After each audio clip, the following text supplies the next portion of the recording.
What's going on, guys? Welcome back to another live episode where we bring you all the up-to-date news stories, what's going on in your backyard and as it pertains to the equity ultimately in our community. So the first one on the docket has to be the M. Heller Hotel in the downtown Greenville Main Street area has been approved. Now, some of the board's notes were talking about that it's going to be a 7-story hotel. It's more of a boutique hotel. It's also going to be part of the Tapestry collection with Hilton. So I'm excited to see what that finished product is going to look like outside and inside. I do know that they are going to be modeling this more so after really the Main Street historic look. So part of what they said is they're taking the Westin Poinsett, for example, as one of the cornerstones of what to model after. So it's going to have a brick front as well as some stone features there too. It is said that it's going to be a 100,350 square foot hotel, and it's going to include 149 rooms for people to stay in. And some of the other notes there is it's going to be located at 30 and 2nd East McBee Avenue. So the location of this is going to be really cool too. And it's going to have restaurants, outdoor seating at the hotel's ground floor as well. So it's going to be a very timely design. The people that were hired to do it said they wanted this to look very timeless, even 20, 30, 40 years from now, to not have to have an update or a facelift. So I'm really looking forward to the intentionality that's going to be put behind that hotel specifically. Next story we've got is the Hughes Commercial plans a 7-story, another 7-story building downtown at 300 East McBee. Another prime location here, but it really is a project that's speaking to the amount of people that are needing and wanting office space in downtown Greenville, and how many businesses kind of speaks to how well our economy is going in the downtown Greenville area and surrounding areas as well. But it's going to be a mixed-use building north of Broad District in downtown Greenville. This one's going to be sitting on a 0.97 acre parcel, and it's going to intersect Court Street and Fall Street. Again, prime real estate right there as well.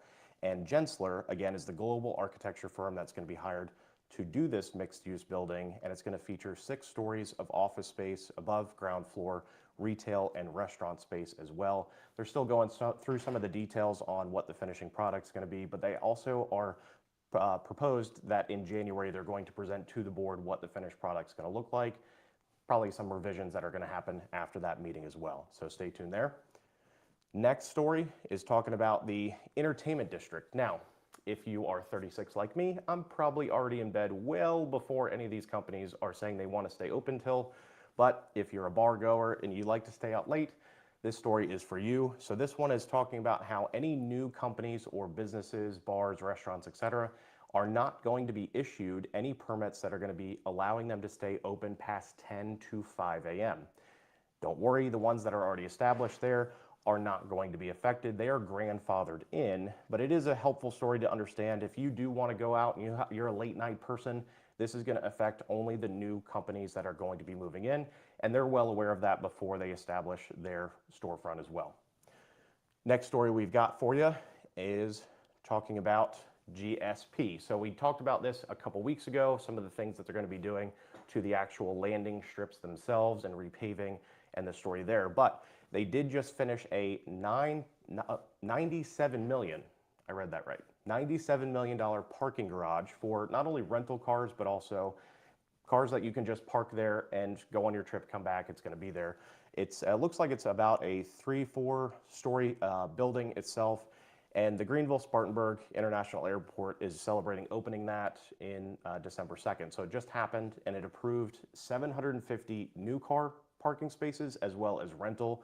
Again, just kind of speaks to how well really planned this community is and how easy it's going to be able to interact with people coming and going, whether you live here and you're vacationing or you're visiting here for a business trip. It's really easy to navigate. It was super quick for us as well, going to New York City and back.